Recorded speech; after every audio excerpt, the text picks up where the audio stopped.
welcome to yet another podcast at here at the Way Forward. And we are just excited as heck today to have Colonel retired Brian Cook. Brian is a world-class planner, very smart individual, has advanced degrees, West Point graduate, and he and I met a few years ago, and I was immediately taken aback by his intellect, his ability to see through the fog and pull out great ideas. And here at the Way Forward, we think he's a great addition to our new team, to help us expand our reach even further to help CEOs and develop teams and help with development within organizations. Brian, welcome this morning. It's great to have you. Thanks very much, Chris. I'm really excited. Do me a favor. So I've kind of pumped you up a little bit, but I hate, Mark Twain said the best person to introduce somebody is the person who did it themselves. So let's try that today. Tell us a little bit about yourself and why you're here at the Way Forward and what you're looking to do in the future.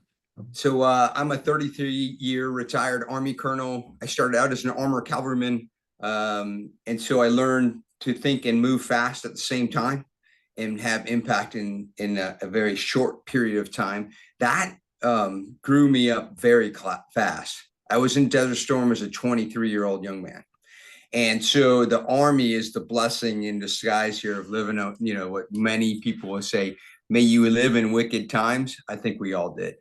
And so as we skip along in the Army after Desert Storm, I got the chance to be a foreign area officer. I actually walked away from the big Army and became a guy who was training to be an attaché. I learned Turkish at the DLI, and I went and lived in Istanbul. And what I found out is my small American mind was not capturing what the world had to offer for it. And so as you begin to immerse yourself in different cultures, it's a really cool space to find yourself. And by the way, discover what another culture sees as you see something different. My years in Turkey were just super valuable. Obviously, got to work with some of our NATO allies while I was there. And so right in the middle of my career, this horrible event, 9/11 happens. I'm a young major. I'm at Fort Knox in what is called an ACRC unit, where we trained our National Guardsmen to do great events. That year was probably the busiest of all times for our ACRC environment, and I happened to be the operations officer there. So that was just emergency crisis management, train people, get them out to really get into the global war on terror. As we made the transition there, I moved out to a well-known place for Army guys, but not very well-known place for most of the rest of the world, Fort Irwin, California, where I joined the 11th Armored Cavalry Regiment and began to grow up as a mid-level manager, a major, right? And those were some of the toughest years. We took that regiment to combat for the first time since Vietnam, and I happened to be, again, as luck has it, right in the middle of an operations job when we did that. Worked for a terrific gentleman named Major General Pete Bear, who I know you know. And so we went to war OIF 3. This is one of the oddest places I've ever been in my life, because I was in a lessons factory each and every day. The regiment went to be MNF Northwest, Multinational Force Northwest, and our subordinate elements were 125 SBCT, commanded by a guy named General Brown now. He was Colonel Brown back then. And then out in Talofer was this great cav unit called the 3rd Armored Cavalry Regiment, commanded by General H.R. McMaster. And I would tell you the amount of impact that those two gentlemen as subordinate elements and all the units that they were commanding in Iraq, it was phenomenal to just watch and be part of a team that could achieve those levels of successes. And then came back after that, and I was moved into the Future Combat System program, where I was, again, a G3 for the 5th Brigade, 1st Armored Division, and got my first chance at battalion command. And that was in another desert at Fort Bliss, Texas. But my own chance to make my mark. As you know, as a commander, you have the ability to have your own thoughts, your own ideas, and drive the organization independent. Obviously, knowing your bosses and your higher command's ideas, but really it is your unit. And just really treasurable moments there. at Fort Bliss. After Fort Bliss, I went back to combat and served with 18th Airborne Corps and 3rd Corps and OIF as the Deputy Chief of Ops for the country of Iraq. Came back. That was probably one of the hardest and longest tours because as a young, actually senior lieutenant colonel, lots of meetings to manage a company, a country, that of Iraq.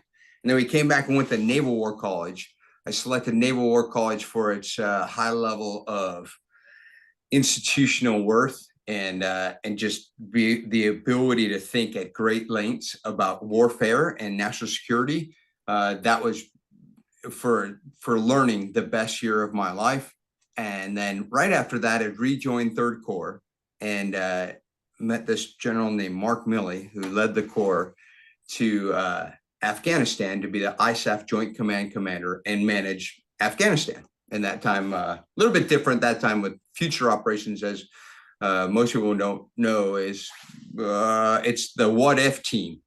You put a plan into place, and what if is your future operations capability.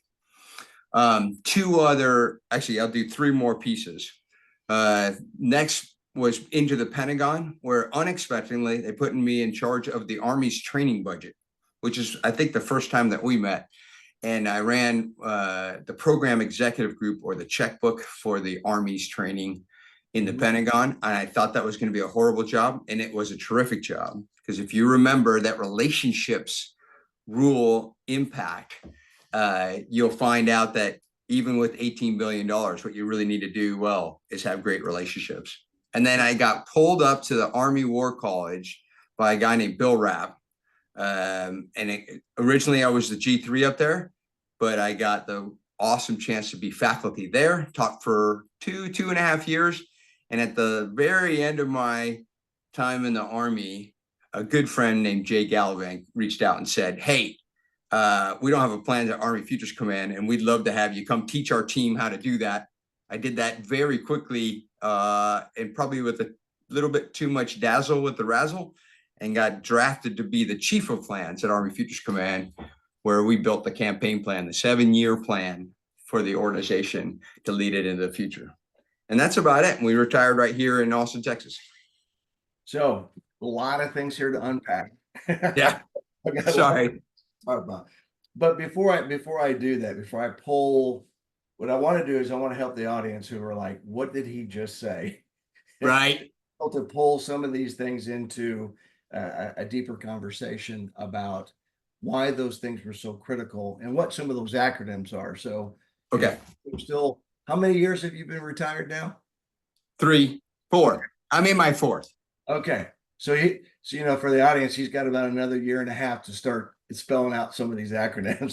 So employers, yeah, but that's okay. That's what we're doing. That's what we do here at the Way Forward with our new consultants, is we help them learn the language, and we help them to better articulate, which is very hard to do. I think one of the biggest things we do with our teams is to try to teach people that selfless service, which is what kind of holds us all back a bit in the civilian sector, that it's okay to do a little bit of chest pounding and bragging about what we have done, because it's not intuitively obvious to those that we are now trying to assist in the 1099 consulting world, to help civilian employers understand what our capabilities are, because they're intensified experiences, they are intensified periods of time in school, and as Brian articulated, we get into this, what I love, I'm going to pull is this lessons factory environment, where the Army specifically is a very, very thinking centric organization, and it prides itself on and having soldiers and leaders and planners like Brian who know how to think, as opposed to being very prescriptive of what to think. And so his mind was ideal for the jobs that he's mentioned, for those who understand it. But so when you transitioned almost 4 years ago, you went into a couple of key jobs. Talk about, just briefly what you did in those jobs and what you pulled away from that as a now transitioned soldier, and help some of our transitioned viewers out there on what you've learned. Well, first of all, the what's really important here is you've been doing transitions your whole life if you serve in the Army. Like we as officers specifically move every 2 to 3 years, and that's a transition. So don't be too scared about the transition, but you got to be able to know who you are, and be humble enough to know that your audience may not know, like we were just talking about, what those special characteristics are about you. So it's about having a conversation and trading ideas and value over time. And I've learned in my transition that once value was recognized, that you now are in a demand, supply demand conversation, right? You're in a negotiation about, do you want to work? And I would tell you, you got to find out what I love the hedgehog idea from a guy named Jim Collins. Wrote a book called Good to Great. And but the hedgehog is, what are you good at? What do people pay you for, and what fires you up? And that Venn diagram in the middle of it, if you can spend enough time to be quiet and get into your own head a little bit, figure out what that is. For me personally, that's planning, that's design thinking, that's to be able to see deeper than the surface of an argument or a conversation. And when I discovered that, I went looking for companies that do that. Mhm. Who plans deeply, who thinks deeply. And then I was introduced to IBM, who, I mean, literally has a moniker, think is their branding, right? And got, now it's a little bit different than we were taught in the Army, but that's okay. And that led me to IBM. That led me actually to sign on. It was super exciting for me. Good, good. Let's go back. So you started talking right at the beginning about something that's just absolutely, in the wheelhouse that I try to teach, which is I call it cross-cultural competence. You talked about becoming a foreign area officer early on and going to Turkey and suddenly having your mind expanded by seeing the world from a different, prism, if you would, or a different perspective. How do you think that shapes the way you look at things when you're working in the civilian sector, or if it does at all? Uh, I would first tell you that it was my first idea that I needed to be humbler than I was. Mhm. It gave me a humility about my ideas when you found new smart people that saw things totally different than you saw the same thing, but Mhm. because they're a Turk or they're an Albanian or they're a Frenchman, this is the way they see them. And because of that, that just caused me to take a step back in my lens and always consider, there's, just because you're an N-1, you have a strong idea and a strong logic about something, does not mean it's absolutely right. And so Yep. if you're looking to get, not that I chase perfection, but if you're looking for a deep, nuanced understanding of something, multiple perspectives help you get there. Yeah, yeah, that's critical. And we don't get political on our podcast, but I am going to mention something because it's an election year. And in my experience, I think I had a total of 92 nations that I visited in one capacity or another in 35 years of military service. In one of my jobs, I was the Army liaison to the U.S. House of Representatives. And in that job, one of our additional duties was to help freshman members of the House get official passports for the government. So they had diplomatic immunity when we began to travel them around the world to help them see the world from a different prism. And what surprised me was the easiest way to get them the official passport was to ask for their civilian tourist passport, their blue passport as American citizens. And I won't tell you the exact numbers because it's really, probably confidential, but a surprising number of them did not have passports. And so what always as a soldier, as a defender of the Constitution, around election time, I always like to talk to groups and say, hey, look, when somebody's telling you that they want to represent you in arguably the most powerful nation of the history of mankind in DC, I would, if you think it's important, I do. I ask to see their passport and see what they've seen of the Right. world and what perspective that they have on judging where we are in this nation.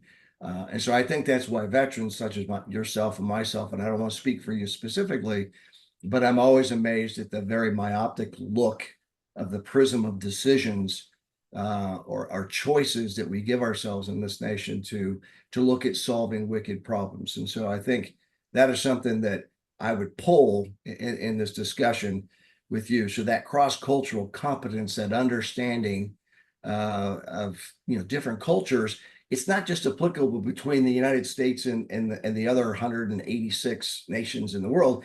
It also is a regional internal debate that you can have in our own culture.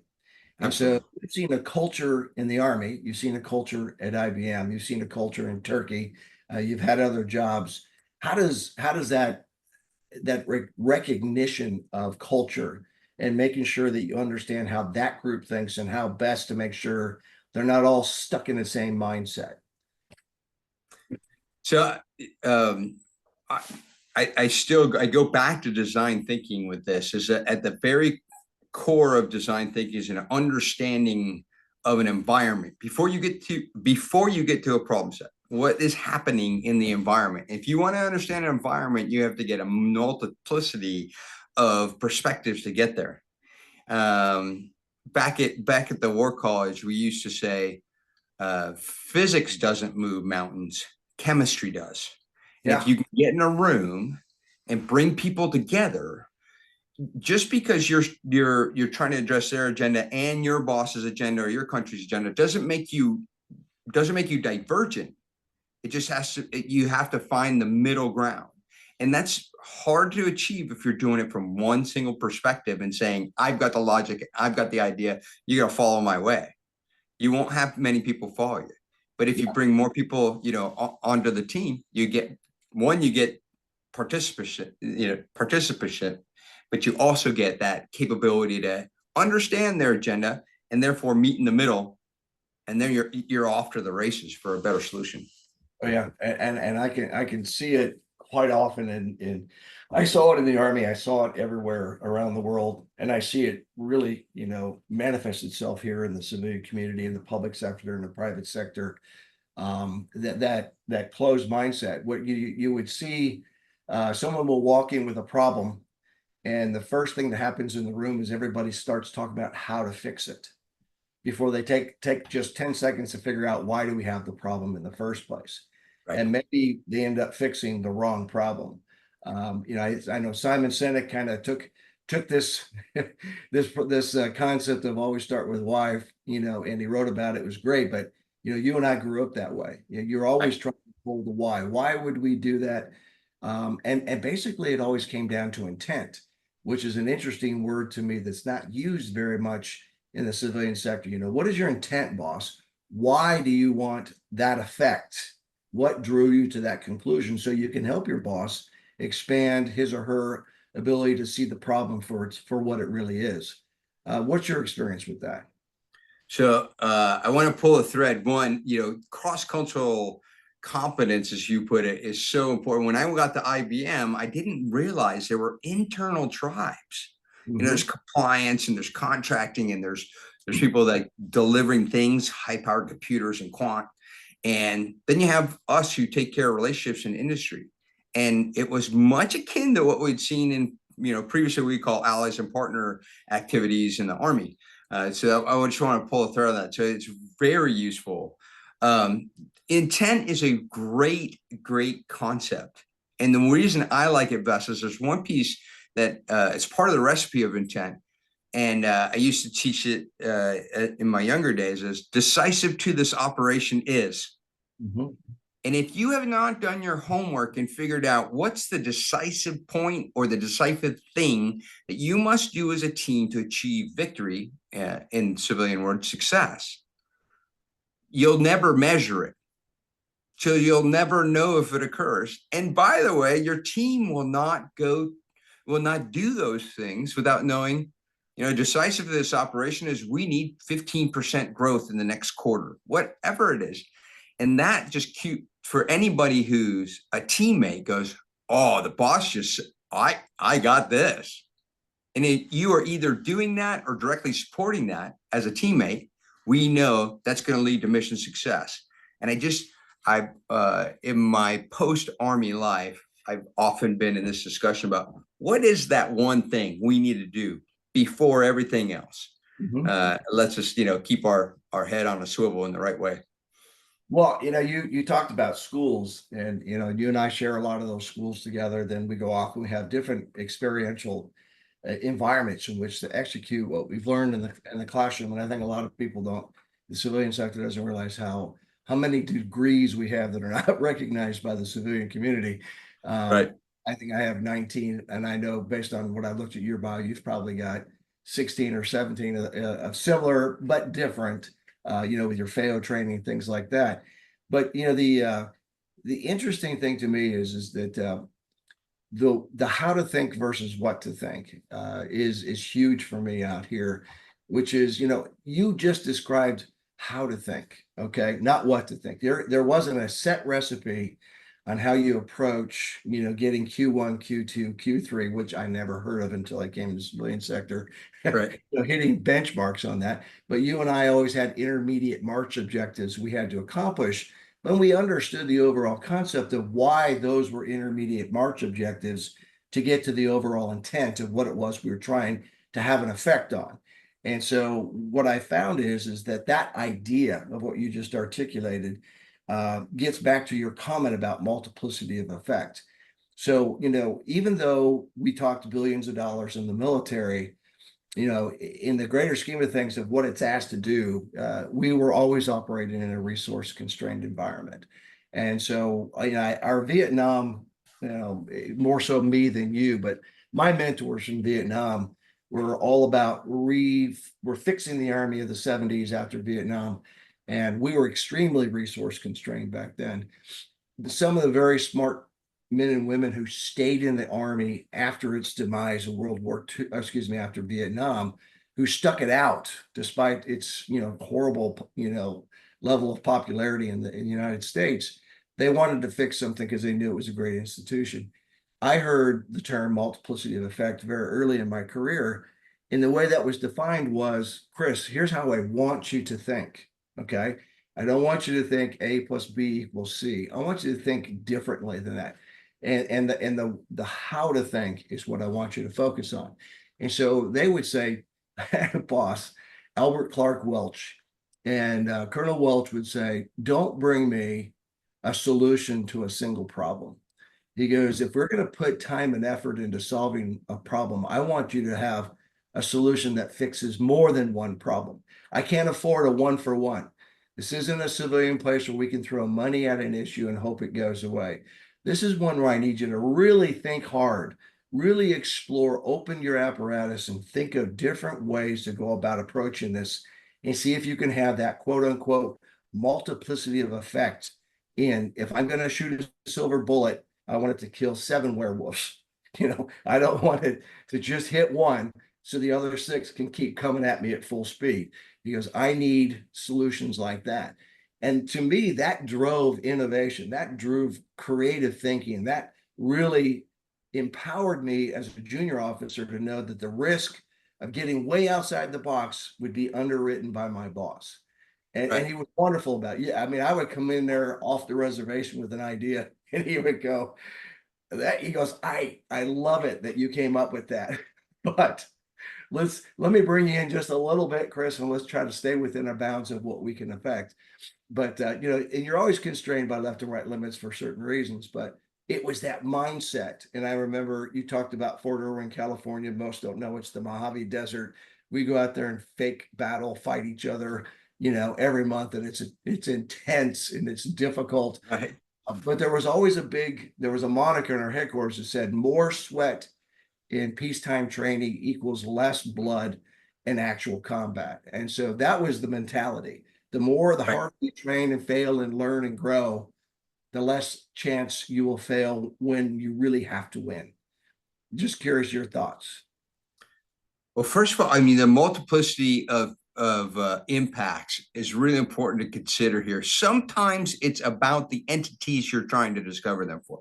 We talk about our NATO allies. Can we have a success for the Army, for NATO, for even maybe a non-NATO partner, all in one place? But then late in life, I got treated to start talking about how you think is important and teach it to senior leaders that are coming up through the War College. And some of my great colleagues of the War College said, look, so you did it by entity. How about you do it by function? How about, and we are blessed to be in resource constrained environments. It gets you to be a steward of your resource. And so that's why the win-win-win becomes important, right? Because if you can spend well, you'll get more money in the Army, right? This is terrific. And so I was brought up, yeah. So I was brought up to learn how can you do something like, how can you achieve a result that has tactical, operational, strategic implications, or take it a different way. In the civilian world, in IBM, I was exposed to how can you do something at speed that gives you scope and takes you to a scale. Can you get those three together? And once you start throwing those out, you can really have some wild impacts by one endeavor, considering multiple, perspectives to get there, of course. But then, just have strategic scaled impact, which is always what we're trying to achieve in a lot of places. Yeah, yeah. And I think, you and I were blessed. You mentioned Bob Brown, H.R. McMasters. You threw out some iconic names there. And I have worked with or for some of those guys. And it was always so incredible to work with them because there's this implicit trust that comes with a leader that underwrites the risk. I think that's what's critical for leaders who are watching this is how do you underwrite that risk? And what that means is you have to do what we're taught in the Army, which is basically as the leader, you are responsible for all the failures of your organization. It is you own it, and the successes, you got to go, thank you for the compliment, sir, but it was Brian Cook. And I got to step aside and go, let me introduce you to Brian. Brian came up with this idea, and even to the point where Brian's center going, well, I really didn't. But I'm like, I don't care. I want Brian to get for this idea because of the multiplicity of effect. I'm developing Brian. I'm encouraging Brian. He's seeing that I'm going to take care of him when it's good. But if it's bad, I put all those guys over there and I go, I'll take the hit, sir. Thank you. And I appreciate your input. And we'll take care of that. And I'll take the best practices from that and go talk to my guys about, okay, they didn't work really well. I consider myself the failure for an articulating a better intent, better decision points, better decisive things. We didn't clearly understand the problem. So we're in the assess phase. And so you've alluded to, understanding is the leader's responsibility. Got to understand what it is we're trying to do. Then I got to be able to visualize and describe it to those I lead. If I can do that, then everybody's way of assimilating information can be tapped into the visual learners, the audio learners, the written learners. If they can visualize and understand, only then do you describe what it is you want them to do. Okay. But then you don't just let them run off and do stupid stuff, because they didn't understand. You go out and check. You're out there checking, you're leading. And when you're out there leading, that's when you go, ooh, I didn't get a good back brief. They discovered something I didn't know. So I'm assessing. So we go back to understanding and start the process over again. But there's a lot of people I find that don't like to do that because it's very leader centric. You got to get in there with them. But at the same time, you got to stay up and out, be able to understand opportunities and challenges that are heading your way to keep that process working. I love that. One of the things when you give good guidance, what allows people to do as leaders is you can let go. Yeah. When you get to that, decide and direct piece of the process, you get to let go. And at that point, you got to remember for your subordinates, and the Army was created this way, that you have to be uncomfortable to grow. Mm-hmm. Growth and comfort don't coexist. So when you give somebody a mission that's a little bit above their pay grade, that they're going to really have to reach into themselves to really pull it off, step back and watch that person deal with either small or maybe even large failures. When I started the campaign plan at Army Futures Command, I had a meeting. I had everybody supposed to come. It's going to be a critical day to do one part of this of this planning. I showed up at the meeting and 2 people showed up. Yeah. And I was like, and I was colonel. Who doesn't show up to my meetings? Right? I get all. So I took a minute to detach, and I wrote to the chief of staff, and I said, "Hey, chief, I failed today. We'll get after tomorrow, but today wasn't the day. But we got this." And how do you watch your leaders? Because what we're in charge of, if you look at any great organization in the world, you'll find out they are growing teams of great character and caliber. And Yeah. you do that by growing people. That's right back to that. Get them uncomfortable, let them fail, back them up, push, push, push. And you see it at, I was blessed to be in the 11th Armored Cavalry Regiment in the middle of Mojave Desert. Failing was a daily task. Oh yeah. That's better, right? And so I think this is super valuable. And I'm so thankful, actually, going back to your Vietnam veteran comments, right? When General Starry created the Army coming out of Vietnam of what it should and could be, he made a plug and play Army where leaders were expected to fail to grow. And that's powerful. I mean, it's super powerful. I think that is so foreign in the civilian sector because they think that they can't afford to do that. We don't have the luxury of what you guys have. And what I find is that is not true. They actually have more of a capability to do it than we ever did. But based on what you just said, I want to throw a plug in. I don't know her, but I think what she's doing is incredible. A woman named Carol Dweck, who's writing, Dr. Dweck, I should say. Carol's doing a lot of work on the growth mindset. And where she really tickled me is, I was taught by, again, Albert Clark Welch, 3 silver stars. He was in for 3 DSC. He got 2 DSCs, was in for silver, Medal of Honor for each, 7 tours of Vietnam. The guy I think he had like nine Purple Hearts. He's one of those really out of the box guys. He's an E5 3 times. He got commissioned. Yeah, I got thrown out of West Point. I mean, the guy is just iconic. He's Great story. Nobody's ever read Once an Eagle by Anton Meyer. He is the real Sam Damon, and I get goosebumps just thinking about him. But anyway, he was the one. He said to me, he said, "Chris, if you can't afford to teach people in training," he said, "you have to understand there's a requisite level of theatrics associated with leadership." He goes, "You have to find every opportunity you can to create an unusual situation for your subordinates to see how they tick, give them a chance to fail, underwrite the risk, coach them, and then push them back out there to try again." And he did it in the everyday. And I recently did this with I won't tell you what kind of an organization it was, but it was kind of a public sector organization. And they had some interesting rules that I thought, well, first I couldn't find them. They were saying they could not give bonuses, they could not give comp time or compensation time because it was against the rules. And I kept trying to figure out, well, who made those rules? Right. That didn't make any sense to me. Everybody in the world gets comp time. I mean, surely your vice presidents can go, "Great job, take a day off." And then let the internal organization cover their absence for 1 day, for goodness sakes. Right.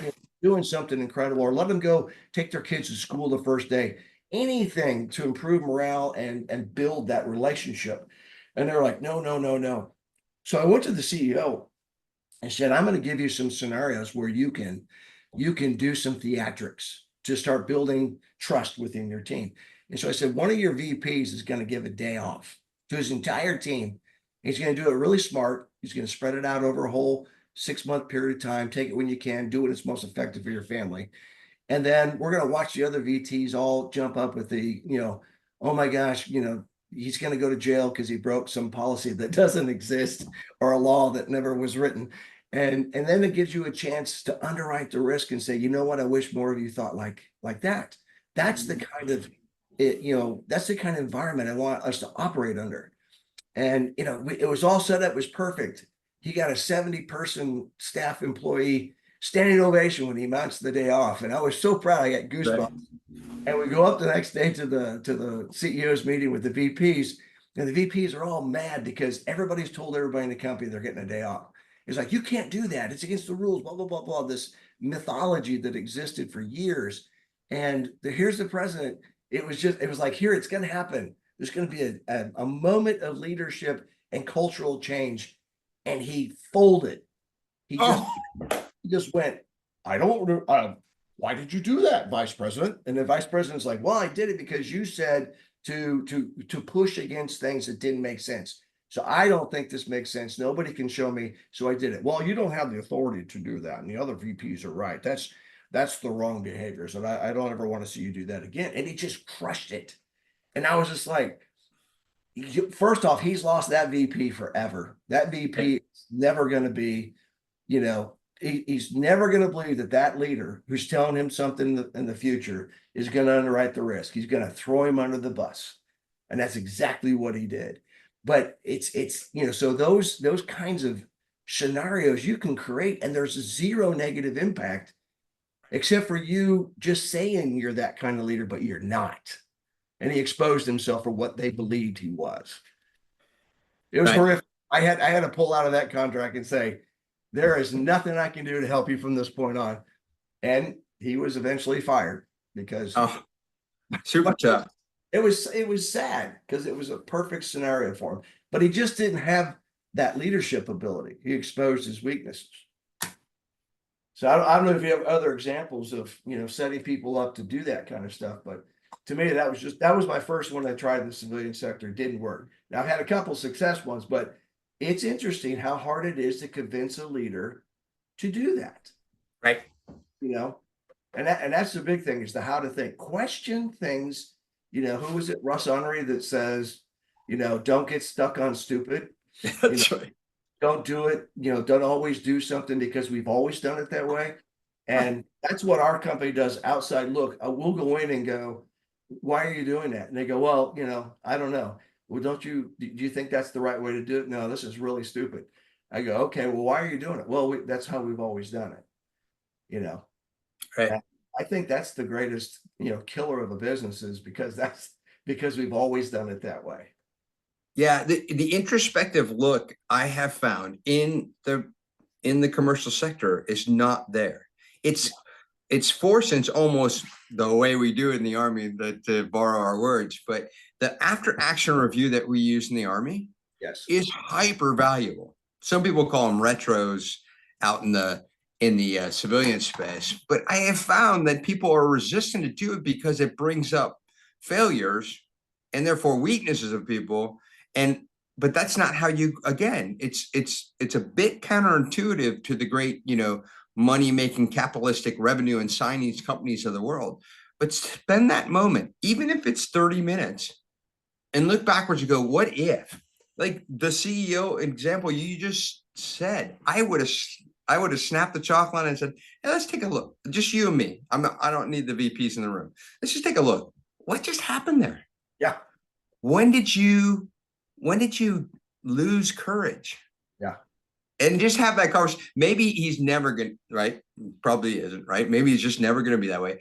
But if you push them to think differently, maybe they'll grow to a place where they're stronger for their team and their businesses. And if I could have like 3 or 4 or 5 more AARs in places and spaces at IBM and MKS2, I'd certainly love it, right? Yeah. Yeah. And in his case, because I was so accustomed to, leader development in the community that we come from, that it was probably way much more than I should have expected him to have the capacity to Right. do. This is on my assessment. I'd given him smaller ones, so it wasn't like I just went right straight for the jugular, but it was, it's so off. Never walk past an opportunity to develop your team, you Right. know, and that's what a leader, you and I are talking about a vulnerable leader and an adaptive leader, and so, to use terms that people can go get a book and study it. Because I learned that working in higher education. If I can't quote a book once in a while, I have zero credibility, which is interesting. They'll say, well, where'd you learn Right. that? 48 rotations to the Mojave Desert and That's trying to get right. my butt kicked every single time. So I learned from failure more than I learned from a book. But, in hindsight, I'm now reading a lot more stuff and filling in the blanks, or at least rereading stuff that you and I were taught to learn when we were younger. Right. But it's interesting that what I loved about the adaptive leadership style is it's something I had not thought of before, in that, if you can get systems and processes and routines, make routine things routine, then the factory is humming on its own, and it's self-consuming capability, and you've got people with oil cans instead of people with sledgehammers trying to keep it Right. moving. Then you can kind of get up on the balcony and look across your domain, and you can see where it's working and where there might be some friction. But more importantly, you can look left and right and go, wow, there's an opportunity, not just next quarter, but 5 quarters from now. And here's Right. a looming threat coming over the horizon. So the leader is able to do all that. The other part of the leadership style of vulnerable is mainly what you and I are talking about, which is, you go down and go, hey, I had the same thing happen to me when I was your age.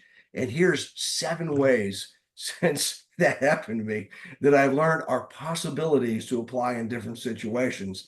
So that gives that confidence that I'm going to underwrite the risk, because somebody let me fail, and therefore I'm going to let you fail, because it's the growth mindset I'm trying to develop.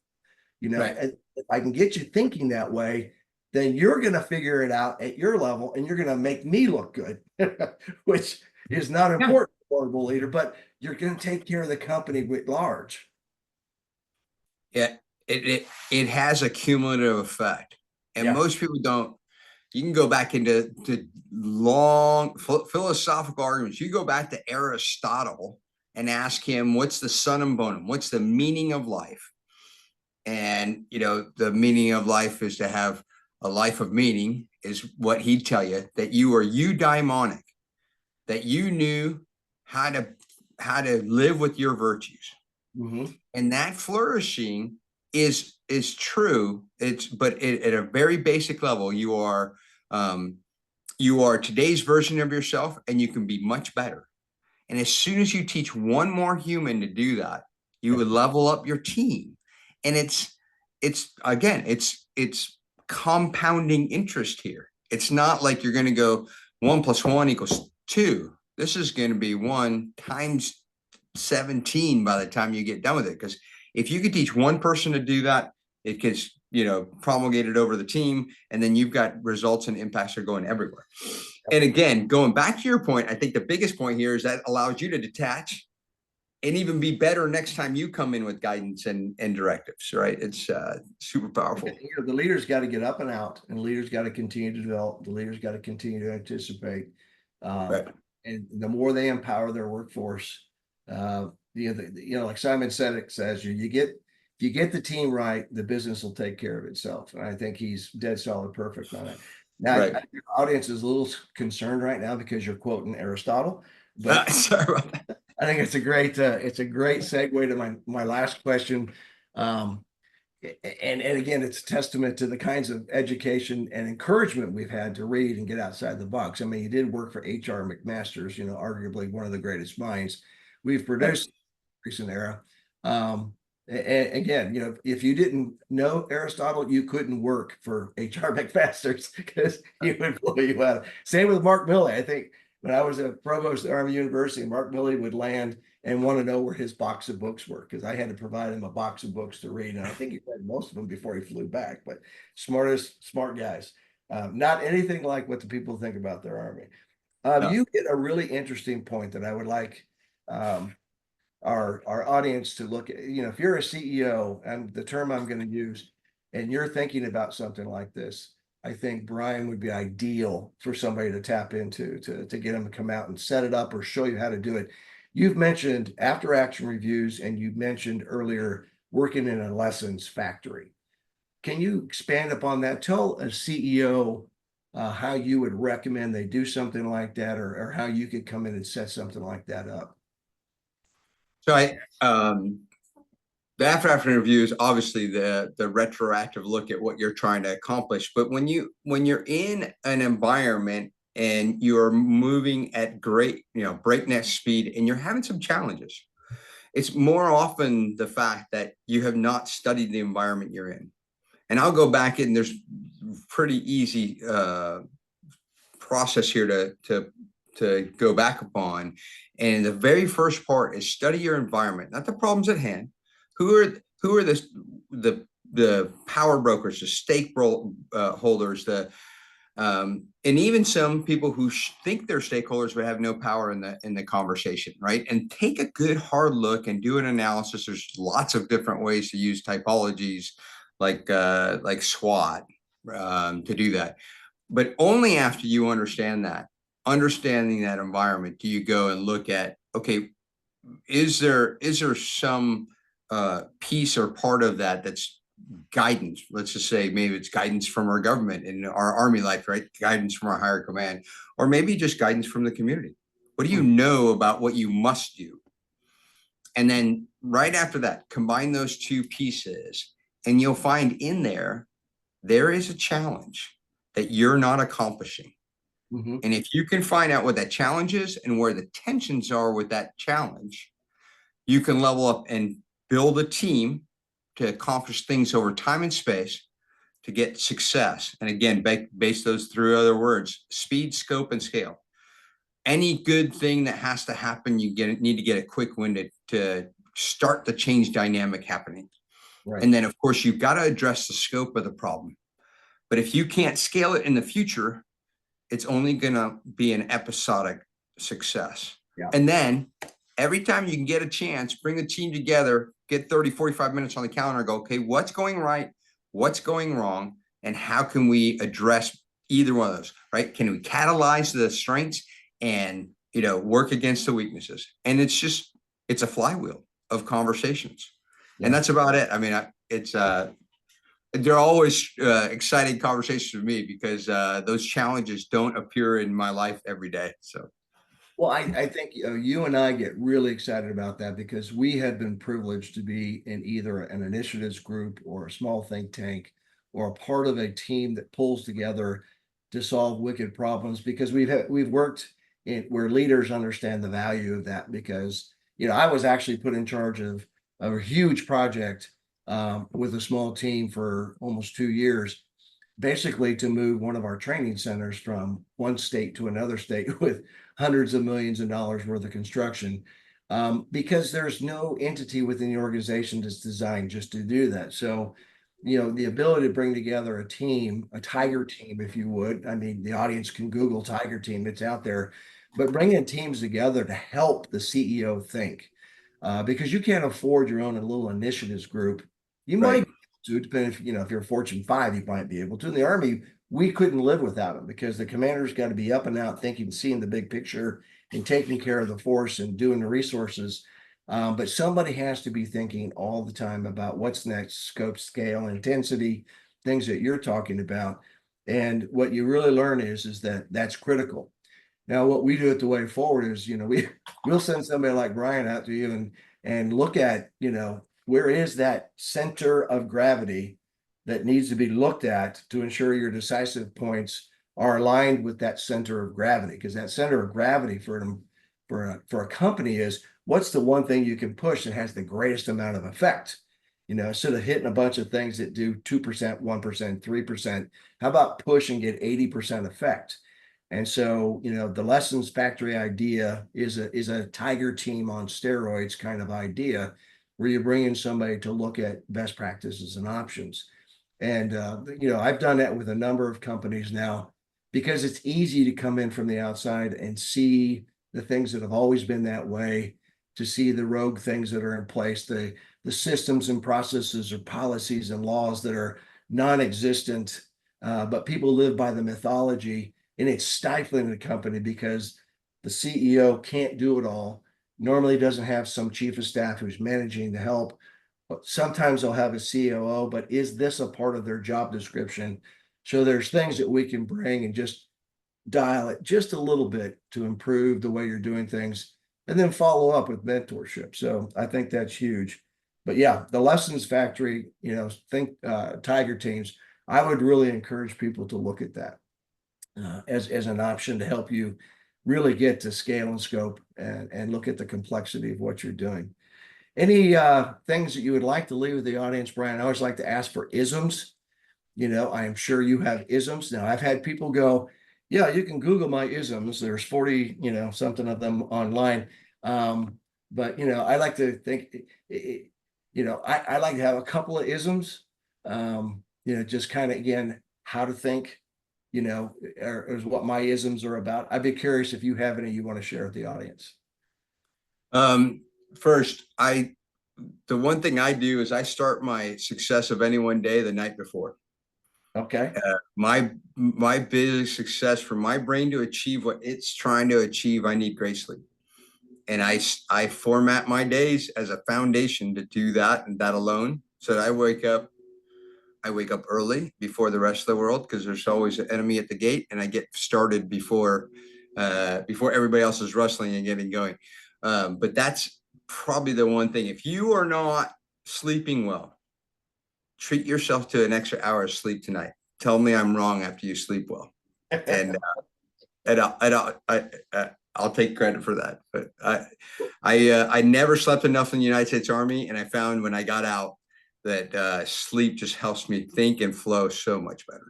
That's right. Yeah, there is it's not a sign of it's not a sign of strength for you to be the first one in, the last one out every day. Although Right. you kind of had that mentality in the Army that, if you Yeah. weren't 4%, 24 hours a day. But Right. yeah, so in life you can focus on that. Yeah, but I think what I'm hearing you say, and I do want to pull this one because I'm exactly the opposite of you. Uh, Mm. I had to do what you said in terms of I had to be up early, had to plan ahead of time. But for my biorhythm, for what makes me tick, it's exactly the opposite. Mm. As if I got up early in the morning, I was worthless by 3 o'clock. But 3 o'clock is when my biorhythm kicks in and I become absolutely brilliant from about Mm. 4 o'clock to 8 o'clock at night. That's when I need to be locked in the office or go home and hide in my home office because that is when I'm going to have these profound, things that my Right. mind wouldn't even consider in the morning, And so there's a lot of emotional intelligence, there's personality types, there's biorhythms. And so I think that's another thing is, we get locked in this 9 to 5 thing. Yeah. And what you and I learn is you get out here in the civilian world, you shouldn't be locked into things where you're not as creative, you're not as effective, and you can't sustain it over time. And so that's why, for me, we started this podcast at what, 9 o'clock? That is the absolute earliest I try to do anything. Okay.